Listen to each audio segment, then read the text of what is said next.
नमस्कार, स्वागत है आपका। मैं हूं आपके साथ रोहित पुनेठा। आपके लिए लाया हूं देश और दुनिया भर की खबरें बिना किसी लाग लपेट के।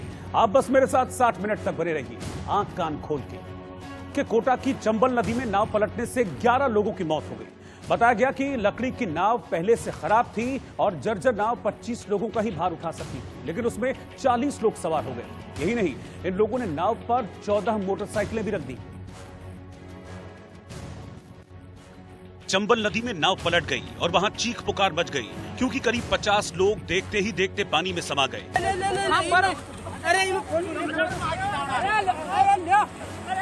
हालांकि घटना के दौरान जो लोग तैरना जानते थे उन्होंने किनारे पहुंचकर अपनी जान बचाई। वहीं किनारे पर खड़े कुछ लोग दूसरों की जान बचाने के लिए पानी में कूद पड़े।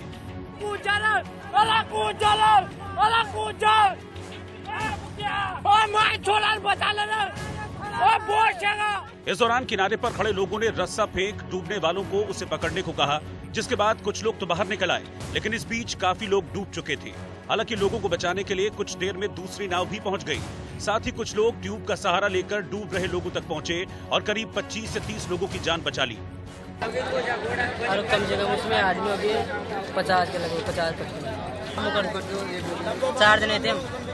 आपने कितने लोग बचा लिए हुए 40 के लगभग। बताया गया कि कमलेश्वर धाम जाने वाले इतने लोगों को नाव वाले ने बैठने से मना भी किया था, लेकिन लोग नहीं माने और सभी नाव में चढ़ गए थे। साथ ही अपनी बाइकें भी नाव में बांध ली, जिसका भार नाव सह न सकी और नदी के बीच पहुंचकर बीच से टूट गई, क्योंकि कुछ दूर जाने के बाद ही नाव में पानी भरने लगा। हालांकि इस दौरान कुछ लोग नाव से उतरकर उसे किनारे लाने की कोशिश करते दिखे, लेकिन तब तक नाव का काफी हिस्सा पानी में डूब चुका था। नहीं, नाव में न चला रही, तो एक मदद कर लिए पर नाव कहाँ पर आई हरी है, गाँव में लाग चालती आ रही है, बाकी ये ज्यादा बैठने से और पानी आने के कारण। हालांकि इसके बाद प्रशासन को जैसे ही खबर लगी वैसे ही वहां रेस्क्यू टीम पहुंची और नदी से शवों को निकालने का काम शुरू किया गया। इस दौरान मौके पर एसपी, कलेक्टर और स्थानीय विधायक पहुंचे और अपनी निगरानी में रेस्क्यू ऑपरेशन करवाया, लेकिन जरा सी लापरवाही में अपनों को खोने के गम से वहां मातम का माहौल दिखा, क्योंकि किसी ने अपना पिता खोया, किसी ने भाई तो किसी ने अपनी बहन।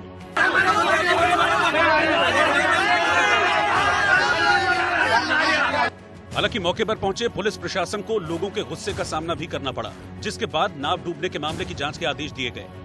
पुलिस और प्रशासनिक अधिकारी इसकी जांच करेंगे, क्या हुआ, कैसे हुआ, क्यों हुआ। अभी पुलिस और प्रशासन का सारा ध्यान और हमारा ध्यान इस तरफ है, रेस्क्यू ऑपरेशन पूरा हो, जो भी लोग लापता हैं उनके बारे में जानकारी मिले या तो बॉडी मिले। उधर मुख्यमंत्री अशोक गहलोत ने ट्वीट कर लिखा, कोटा में थाना खतौली क्षेत्र में चंबल ढिबरी के पास नाव पलट जाने की घटना बेहद दुखद और दुर्भाग्यपूर्ण है।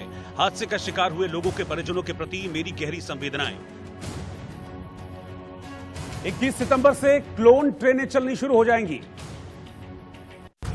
देश भर में 21 सितंबर से क्लोन ट्रेनों का चलना शुरू हो जाएगा, जिसके लिए 19 सितंबर से टिकटों की बुकिंग शुरू होगी। 20 जोड़ी ट्रेन में दिल्ली, लखनऊ, दिल्ली के बीच चलने वाली क्लोन ट्रेन जनशताब्दी होगी, जिसमें 22 कोच जुड़े होंगे। संसद में बॉलीवुड का बचाव करने पर शिवसेना ने अपने मुखपत्र सामना में जया बच्चन की जमकर तारीफ की है। शिवसेना ने अपने संपादकीय में लिखा कि जया बच्चन अपनी बेबाकी और सच बोलने के लिए काफी ज्यादा लोकप्रिय हैं। दिल्ली बीजेपी अध्यक्ष आदेश गुप्ता की कोरोना रिपोर्ट पॉजिटिव आई है, जिसकी जानकारी उन्होंने खुद ट्विटर पर दी है। उन्होंने कहा कि वो पिछले 1 हफ्ते से क्वारंटीन हैं, फिर भी कोई उनके संपर्क में आया हो तो अपनी जांच करा ले। हैदराबाद में कोरोना के एक मरीज ने एक एम्बुलेंस में आग लगा दी, जिसके बाद आग भड़क गई। हद तो तब हो गई जब मरीज भी खुद जलकर मरने की कोशिश करने लगा, लेकिन पुलिस को देखकर भाग गया।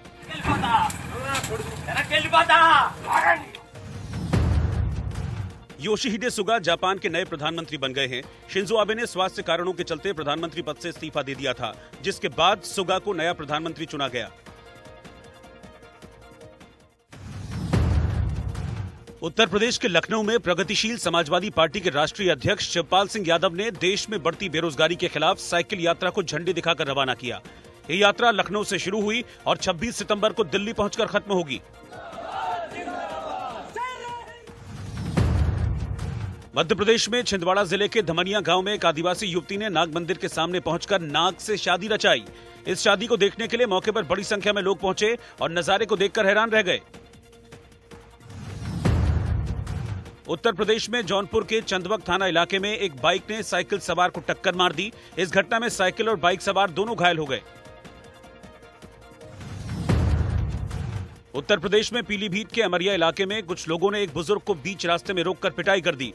बुजुर्ग ने बताया कि रंजिश में कुछ लोगों ने उन पर हमला किया, जिसमें वो घायल हो गए। 17 बंदे उधर के रहे जब 10 हरियाणा में फरीदाबाद के सेक्टर 58 में एक कर्मचारी के तीसरी मंजिल से गिरने का वीडियो सामने आया है। इस घटना में कर्मचारी की मौत हो गई। परिजनों ने हत्या की आशंका जताई है।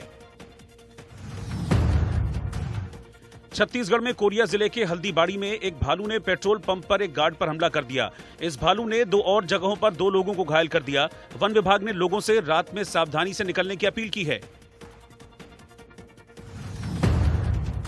तेलंगाना के नगर कर्नूल जिले में भारी और लगातार बारिश की वजह से तालाब और नदियों में भारी उफान देखने को मिल रहा है।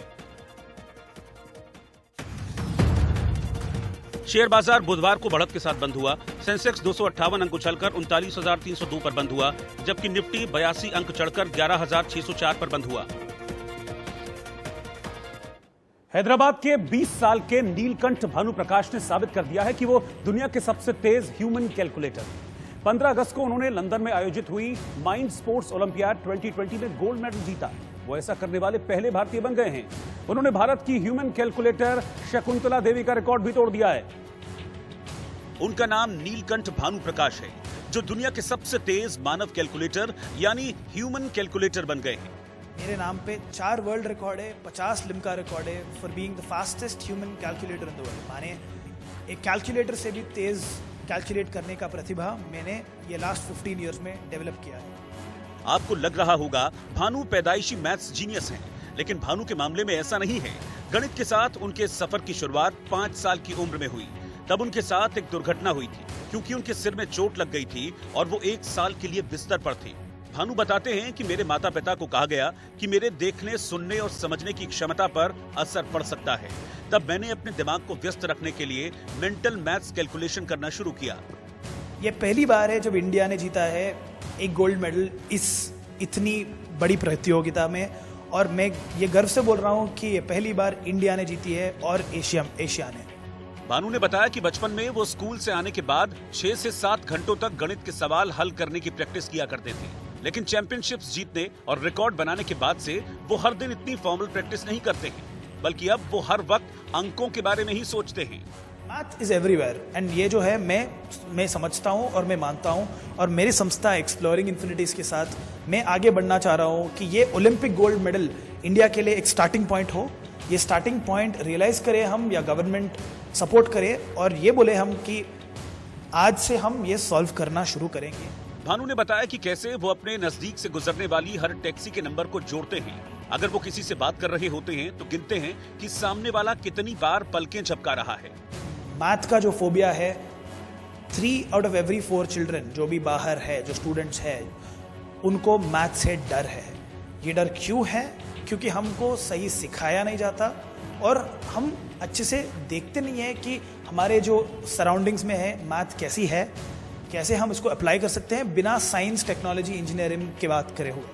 सिर्फ रिकॉर्ड तोड़ते रहना भानु का मकसद नहीं है, बल्कि रिकॉर्ड और कैलकुलेशन बस ये बताने का तरीका है कि दुनिया को गणितज्ञों की जरूरत है, लेकिन गणित मजेदार होना चाहिए। लोग कहें कि ये विषय बहुत पसंद है, क्योंकि उनका असल मकसद है कि लोगों में गणित का डर खत्म हो जाए। ये मैथमेटिक्स का डर हम निकाल सकते हैं जब ऐसे मैं अभी ओलंपिक गोल्ड मेडल विन करके आया हूँ और मैंने 10,000 किड्स को अभी ट्रेन किया हूँ मेरे स्टार्टअप के दरिया, और मैं ये मानता हूँ कि ये एक नेशनल मूवमेंट की तरह जाए। विजन मैथ, जहाँ हम टारगेट करें कि मैथमेटिक्स का फोबिया एरेडिकेट करें और मैथमेटिक्स को इंटरेस्टिंग बनाए, फन बनाए। दिल्ली विश्वविद्यालय के सेंट स्टीफेंस कॉलेज में गणित ऑनर्स के छात्र नीलकंठ भानुप्रकाश विश्व रिकॉर्ड के साथ दुनिया में सबसे तेज ह्यूमन कैलकुलेटर होने के लिए 4 विश्व रिकॉर्ड और 50 लिम्का रिकॉर्ड्स भी जीत चुके हैं, जिन्हें देख भानु के परिवार वाले अपने बेटे पर गर्व महसूस करते हैं, क्योंकि उन्होंने कभी सोचा भी नहीं था कि उनका बेटा सबसे तेज ह्यूमन कैलकुलेटर बन जाएगा। लिहाजा लोग नीलकंठ भानुप्रकाश को मैथ्स का उसेन बोल्ट कहते हैं, क्योंकि उसेन बोल्ट ने 9.8 सेकंड में 100 मीटर की रेस पूरी कर ली थी, और भानु भी मैथ्स के कठिन से कठिन सवाल का पलक झपकते ही जवाब दे देते हैं। पूर्वी लद्दाख में पैंगोंग झील के दक्षिणी किनारे पर भारतीय सेना की जवाबी कार्रवाई से चीन बौखला गया है। लिहाजा चीन ने भी 33 साल बाद पहली बार सेना की जंगी तैयारी को अलर्ट पर रख दिया है। साउथ चाइना मॉर्निंग पोस्ट ने चीनी सेना के सूत्रों के हवाले से बताया है कि इससे पहले इस इलाके में अलर्ट का यह स्तर 1987 में था। उस समय रामदोरोंग चू घाटी में दोनों पक्षों के बीच तनाव चरम पर पहुंच गया था और युद्ध की नौबत आ गई। सूत्रों के मुताबिक तनाव के बीच चीन ने और ज्यादा सैनिक और हथियार अब LAC पर भेजे हैं, क्योंकि कई सैटेलाइट तस्वीरों में दावा किया गया है कि चीनी सैनिक पैंगोंग झील के आसपास बड़े पैमाने पर तैनात थे। वहीं PLA के JH-7 बॉम्बर अग्रिम मोर्चे पर एयरपोर्ट पर हथियारों के साथ पूरी तरह से तैयार है, जो इस बात का इशारा है कि चीन भी एक्शन के लिए तैयार है। लेकिन भारतीय सेना ने भी मुंह तोड़ जवाब देने की पूरी तैयारी की हुई है। और अब टॉप 10 वीडियोस। केरल के कोच्चि में गोल्ड स्मगलिंग मामले में NSUI कार्यकर्ताओं ने राज्य मंत्री KT जलील के खिलाफ जोरदार प्रदर्शन किया। पुलिस कमिश्नर के दफ्तर के बाहर NSUI कार्यकर्ताओं ने बैरिकेड हटाने की कोशिश की, जिसके बाद पुलिस ने वाटर कैनन का इस्तेमाल किया।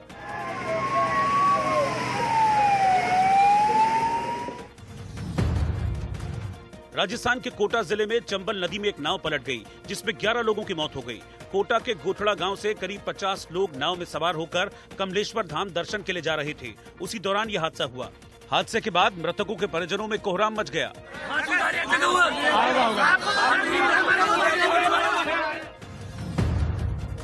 मध्य प्रदेश के ग्वालियर में कांग्रेस कार्यकर्ताओं ने कैबिनेट मंत्री प्रद्युम्न सिंह तोमर का जोरदार विरोध किया। पूर्व मुख्यमंत्री कमलनाथ के पोस्टर बैनर हटाए जाने के बाद कांग्रेस कार्यकर्ताओं ने जबरदस्त हंगामा किया और बीजेपी सरकार की जमकर आलोचना की।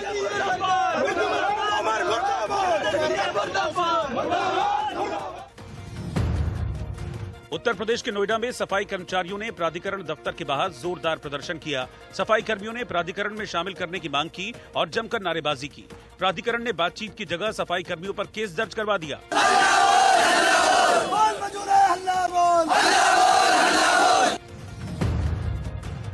मुंबई में प्याज के निर्यात पर रोक के खिलाफ युवा कांग्रेस ने अनोखे तरीके से प्रदर्शन किया। युवा कांग्रेस के कार्यकर्ताओं ने गले में प्याज की माला पहनकर प्रदर्शन किया और सरकार से निर्यात पर लगे प्रतिबंध को हटाने की मांग की। अरे बोल किसानों! अरे बोल किसानों! मध्य प्रदेश के इंदौर में वाल्मीकि समाज के लोगों ने पुलिसकर्मियों के खिलाफ जोरदार प्रदर्शन किया है। बताया जा रहा है कि बिना मास्क लगाए पुलिसकर्मी को रोकने पर निगम कर्मचारी को पकड़कर थाने में बंद कर दिया गया। इस घटना के बाद वाल्मीकि समाज के प्रतिनिधियों ने IG से आरोपी पुलिसकर्मी पर कार्रवाई की मांग की है।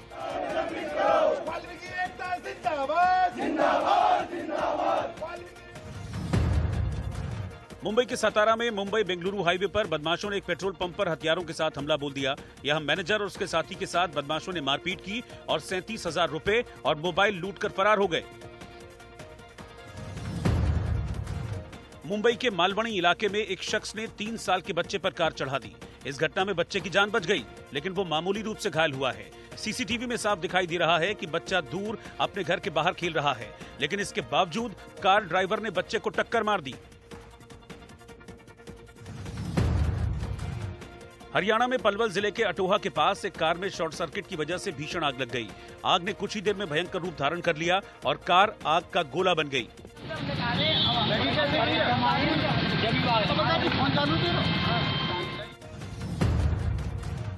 उत्तर प्रदेश में जालौन के अकबरपुर इटौरा गांव में एक शख्स ने पानी के भीतर योगासन कर सभी को हैरान कर दिया। रमेश चंद्र गांव के तालाब में घंटों योग करते हैं, जिसे देखने के लिए आसपास के लोग पहुंचते हैं।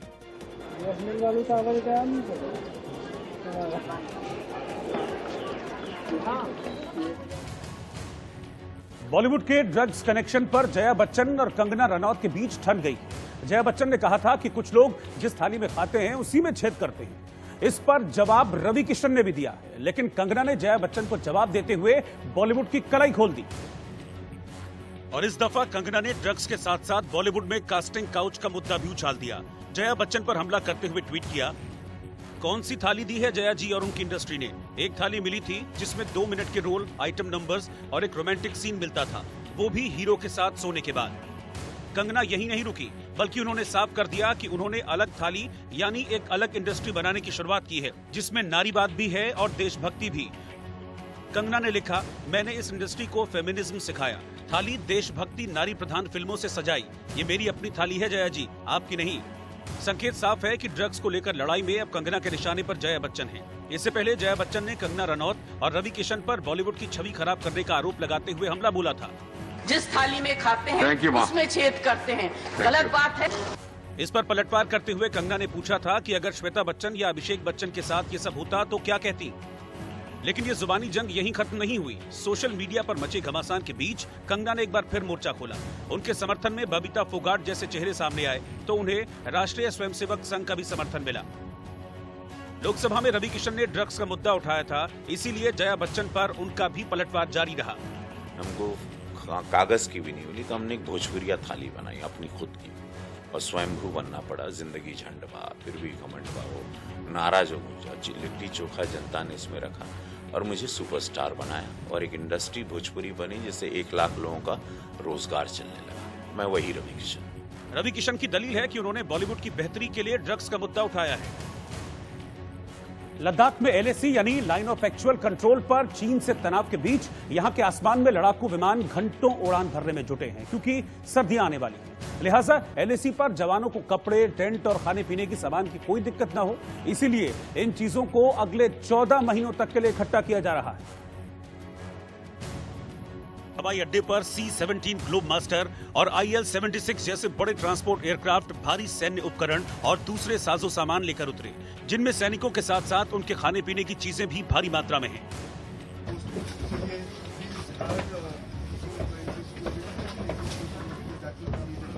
इसके बाद इन भारी भरकम विमानों के सामान को अनलोड किया गया और चिनूक हेलीकॉप्टर के जरिए आगे LAC पर फॉरवर्ड पोस्ट तक पहुंचाया गया, क्योंकि चिनूक हेलीकॉप्टर एक बार में 10 टन तक वजन अपने साथ ले जा सकता है।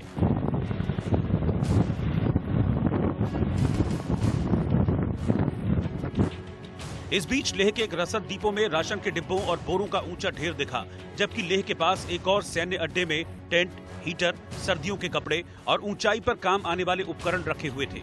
बताया गया कि इनमें आर्कटिक टेंट, कमरा गर्म करने के लिए कैरो हीटर जैसी चीजें शामिल हैं, जिनकी ऊंचाई पर तैनात सैनिकों को आने वाली सर्दियों में जरूरत होगी।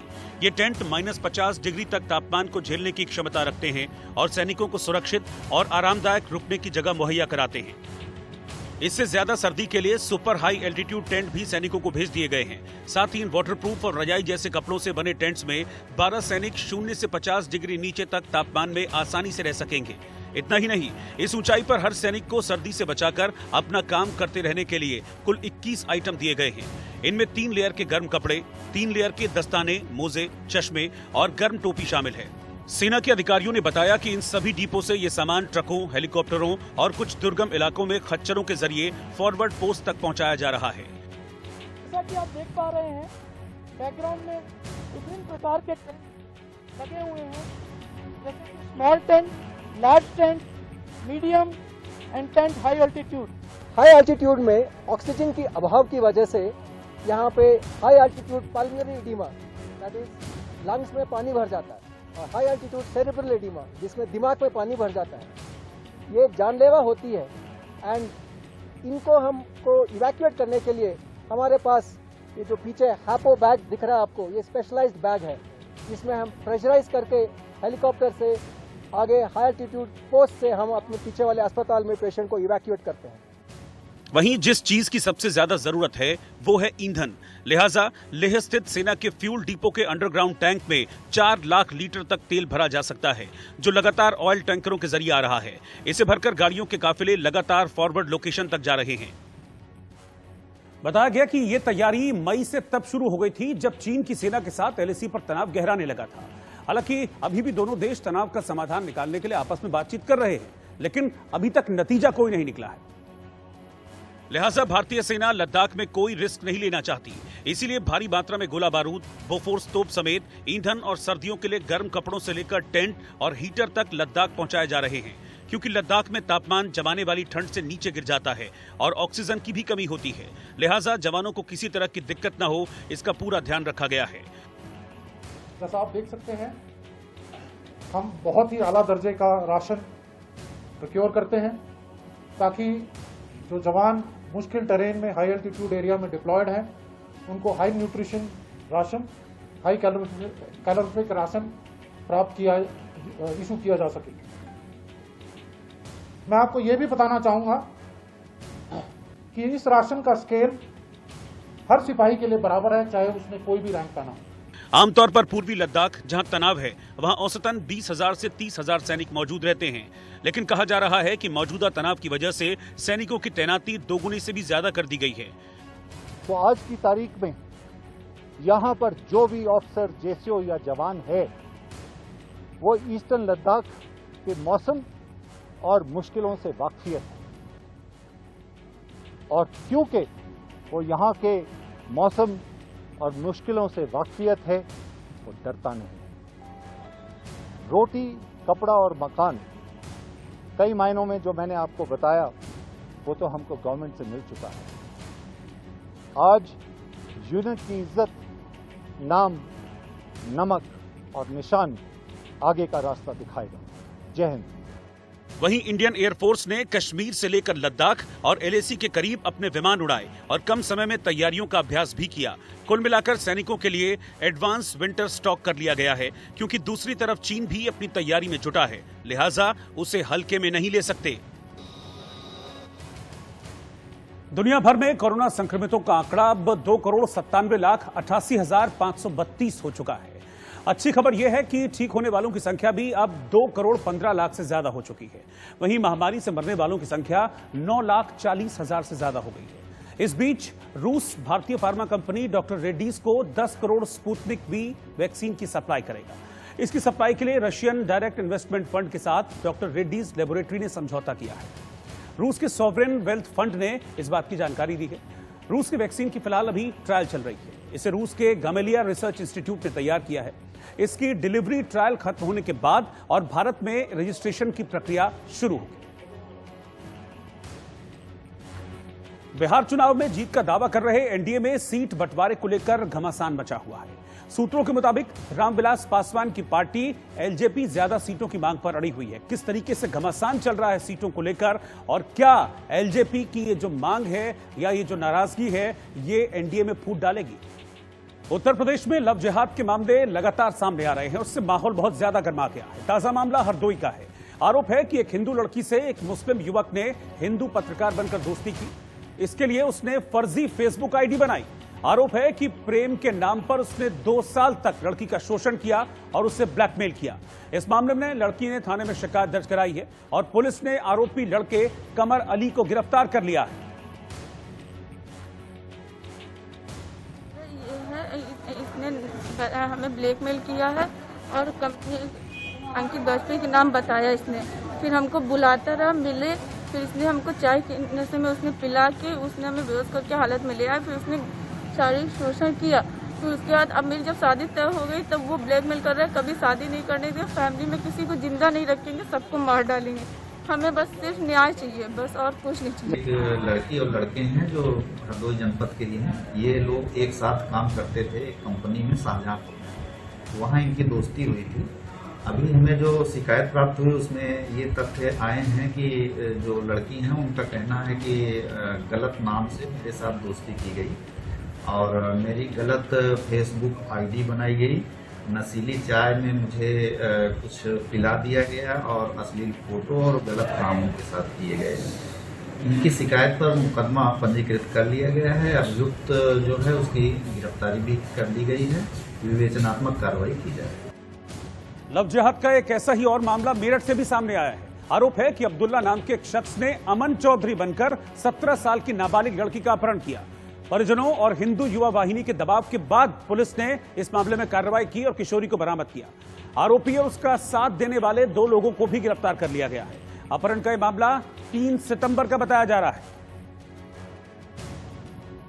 3 सितंबर को एक नाबालिग बच्ची के अपहरण का अभियोग पंजीकृत किया गया और इसको पुलिस ने बड़ी तत्परता से कार्रवाई किया, बहुत गंभीरता से लेते हुए टीमों का गठन करके सारी जानकारी इकट्ठा किया। जानकारी करने पर पता चला कि बच्ची का अपहरण एक 42 वर्षीय व्यक्ति जिसके 4 बच्चे हैं उसने कर लिया है। अभियुक्त के संदर्भ में आवश्यक विधिक कार्रवाई की जा रही है। इसको गिरफ्तार करके आज न्यायालय में पेश किया जा रहा है। न्यायालय का अगर जैसा आदेश रहेगा तदनुसार उसमें इसको जेल भेजने की कार्रवाई की जाएगी। अन्य आवश्यक विधिक कार्रवाई नियमानुसार की जाएगी। एक बहुत महत्वपूर्ण केस था जिसमें पुलिस ने तत्परता से शीघ्र ही पिता को बरामद कर लिया यह पुलिस की, कंकड़खेड़ा थाना पुलिस की एक अच्छी उपलब्धि थी। उत्तर प्रदेश में लव जिहाद की लगातार हो रही शिकायतों से हड़कंप मचा हुआ है। सूत्रों के मुताबिक खुद संघ प्रमुख मोहन भागवत ने लखनऊ में अवध प्रांत की बैठक में हिंदू लड़कियों को प्रेम जाल में फंसाकर धर्मांतरण और उत्पीड़न की घटनाओं पर चिंता जाहिर की है। इससे पहले कानपुर में भी लव जिहाद के कई मामले सामने आ चुके हैं। आरोप है कि कानपुर की एक हिंदू लड़की से मुस्लिम लड़के ने हिंदू नाम बताकर दोस्ती की थी, जिसके बाद वो उसे नोएडा ले गया और लड़की का धर्म परिवर्तन कराने की कोशिश की। जब लड़की ने ऐसा करने से इनकार किया तो उस पर चाकू से हमला किया गया। आरोप है कि लड़की का अश्लील वीडियो भी बनाया गया।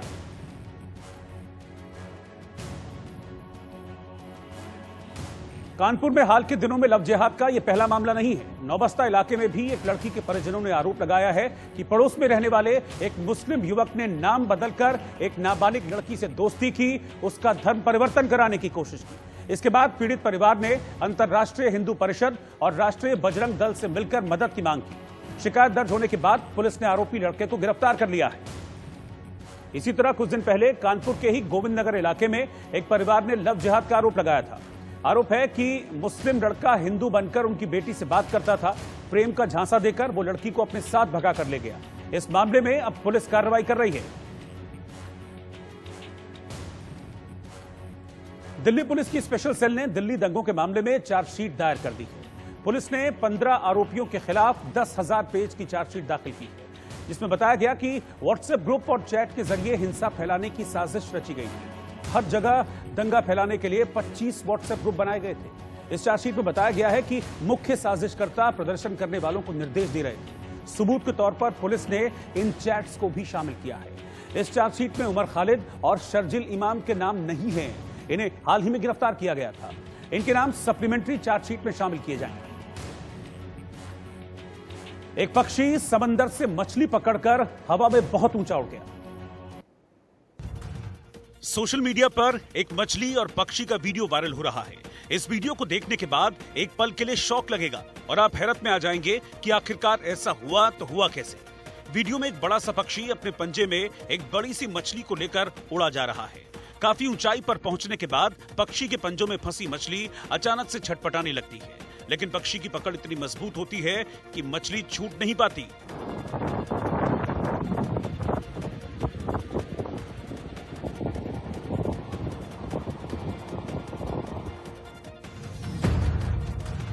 दिन बोरिंग गुजर रहा है, चेहरे पर प्यारी सी मुस्कान चाहिए तो ये वीडियो देखिए। वादा है कि इसे देखने के बाद आप हमें शुक्रिया ही कहेंगे। सोशल मीडिया पर पब्लिक इसे आज का सबसे क्यूट वीडियो बता रही है। वीडियो में एक महिला ट्रेन में ट्रेवल कर रही है। उसकी पिछली सीट पर एक बच्चा बैठा है। वो फ्रंट कैमरे से वीडियो शूट करते हुए ऐसे एक्सप्रेशंस देती है कि बच्चा शर्मा जाता है और लोगों को बच्चे का शर्माना इतना क्यूट लगा कि सब उसके फैन हो रहे हैं।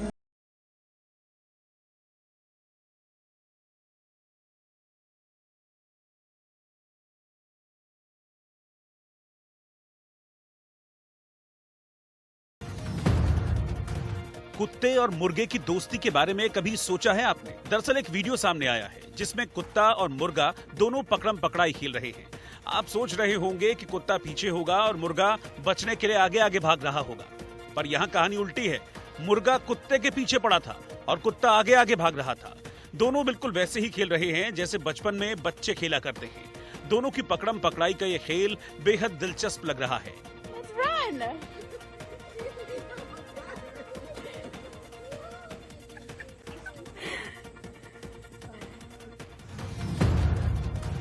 फर्ज कीजिए आप आराम फरमा रहे हो और तभी आपके पैर में कुछ हलचल सी हो।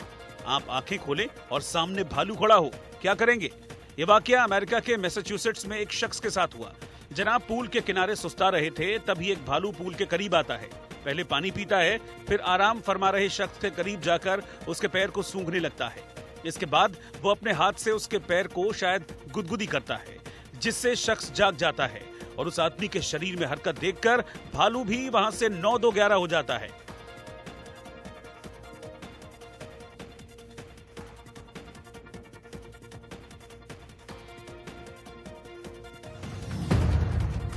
टीवी की मशहूर एक्ट्रेस रश्मि देसाई ने अपने काम से लोगों के दिलों में जगह बनाने में कोई कसर नहीं छोड़ी है और सोशल मीडिया पर भी वो काफी एक्टिव रहती है।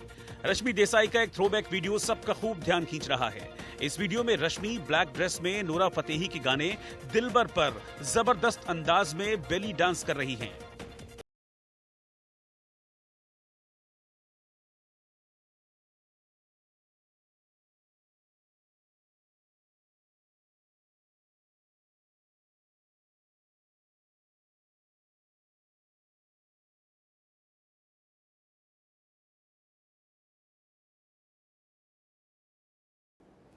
बिहार चुनाव में जीत का दावा कर रहे एनडीए में सीट बंटवारे को लेकर घमासान मचा हुआ है। सूत्रों के मुताबिक रामविलास पासवान की पार्टी एलजेपी ज्यादा सीटों की मांग पर अड़ी हुई है और इसी सिलसिले में दिल्ली में पार्टी की एक अहम बैठक हुई जिसमें नीतीश सरकार के कामकाज पर खुलकर निशाना साधा गया।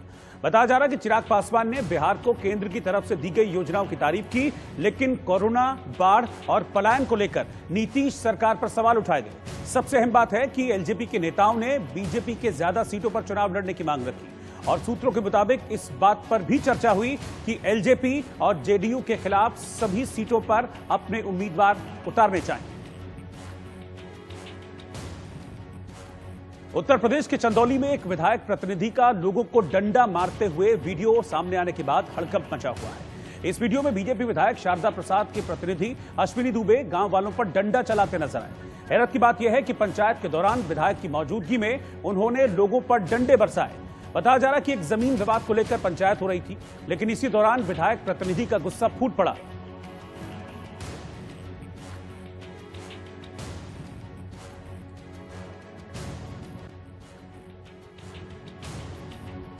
चंदौली के यूपी की तस्वीरें हैं, जहां पर विधायक प्रतिनिधि ने विधायक के सामने ही गुंडागर्दी की और यहां पर मौजूद लोगों को डंडे की धौंस दिखाई।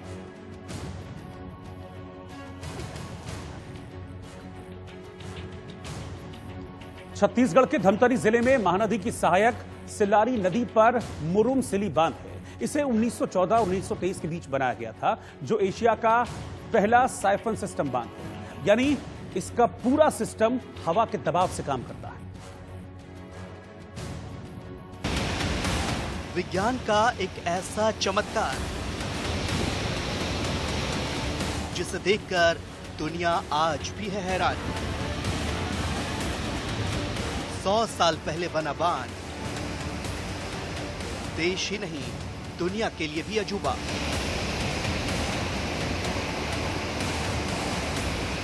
वैसे तो विज्ञान की तरक्की ने इंसान को चांद तक पहुंचा दिया है, लेकिन छत्तीसगढ़ के धमतरी का ये बांध खुद वैज्ञानिकों के लिए किसी चमत्कार से कम नहीं। बोलचाल में जिसे मडाल सिल्ली बांध कहा जाता है, उसका नाम मुरुम सिल्ली बांध है। धमतरी जिला मुख्यालय से करीब 30 किलोमीटर की दूरी पर इस चमत्कार को देखने के लिए सैलानियों का तांता लगा रहता है और इसकी वजह यह है कि देश में अपनी तरह का ये इकलौता बांध है। आपको ये बात हैरान कर सकती है कि छोटी छोटी पहाड़ियों और जंगलों के बीच जब इस बांध को बनाया गया तो यहाँ आने जाने का रास्ता तक नहीं था और शायद इसलिए जंगल के बीच बांध बनाने के लिए स्लिप बेस साइफन तकनीक का इस्तेमाल किया गया। असल में साइफन तकनीक विज्ञान के उस सिद्धांत पर काम करती है जिसके मुताबिक पानी का बहाव ज्यादा दबाव से कम दबाव की ओर होता है। हम इसी वजह से स्ट्रॉ से कोल्ड ड्रिंक या जूस पीते हैं।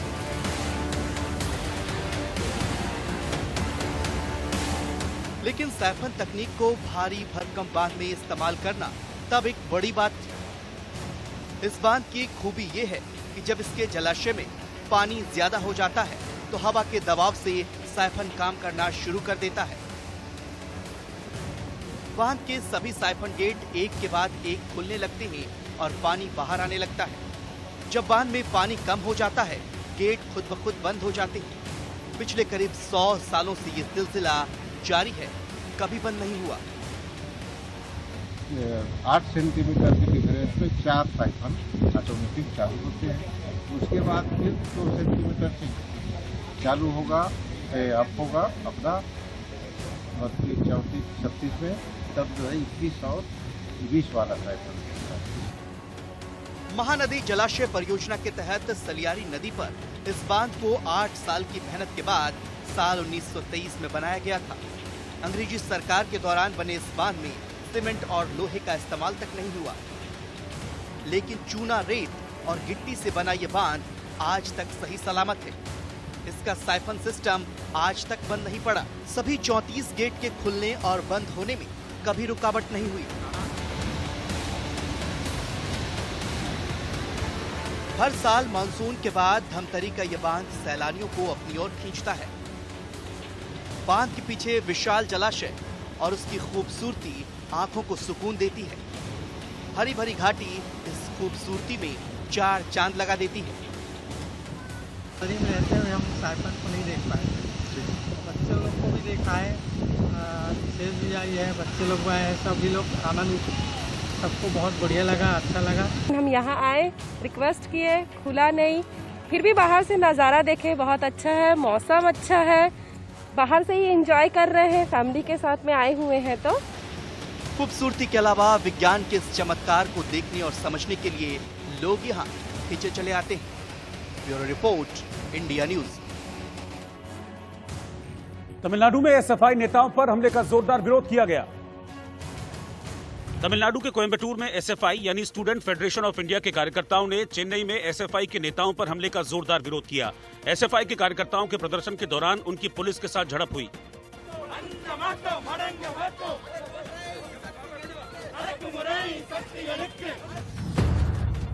कोलकाता में बाग बाजार के गंगा घाट पर राजनीतिक हिंसा में मारे गए बीजेपी कार्यकर्ताओं की आत्मा की शांति के लिए श्राद्ध और तर्पण किया गया।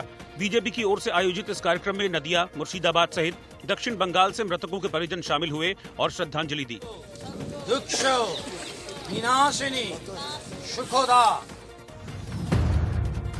अमिताभ बच्चन के बंगले की सुरक्षा और बढ़ा दी गई है। बॉलीवुड में ड्रग्स के मुद्दे पर संसद में जया बच्चन के बचाव वाले बयान के बाद ये कदम उठाया गया है।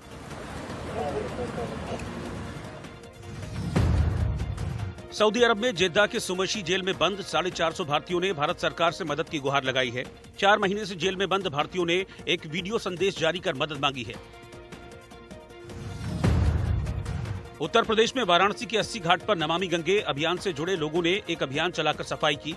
राष्ट्रीय ध्वज और पीएम मोदी की तस्वीर लेकर लाउडस्पीकर से गंगा घाटों के आसपास स्वच्छता के लिए लोगों को जागरूक किया गया। नमामि गंगे 80 घाट का यह पवित्र पावन तट, जहां से हमारे यशस्वी प्रधानमंत्री और काशी के सांसद आदरणीय श्री नरेंद्र मोदी जी ने हम सभी को स्वच्छता की प्रेरणा दी है। हरियाणा के पलवल के होटल में दिन दहाड़े गोलियां चली। 10 से 12 बदमाशों ने पवन नाम के एक लड़के पर गोलियां चलाई, जिसके बाद लड़के ने एक घर में घुसकर अपनी जान बचाई। हालांकि सभी बदमाश उसका पीछा कर वहां भी आ गए, जिनके हाथों में हथियार, रॉड और डंडे थे।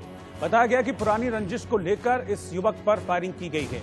ये तस्वीरें आप देख सकते हैं, सीसीटीवी कैमरे में कैद हुई हैं, जहां पर एक युवक ने इस घर में घुसकर अपनी जान बचाई, लेकिन पीछा कर रहे बदमाश जो हाथ में बंदूकें लिए हुए हैं, ये घर में भी घुस गए। बाद में घर मालिक ने इन बदमाशों को बाहर निकाला। बताया ये जा रहा है कि आपसी विवाद के चलते कोई रंजिश थी इन दोनों पक्षों में, जिसके चलते इस शख्स को मारने की दिन दहाड़े कोशिश की गई और 10 से 12 बदमाश हाथ में रिवॉल्वर और तमंचे लेकर गलियों में आतंक मचाते हुए नजर आए।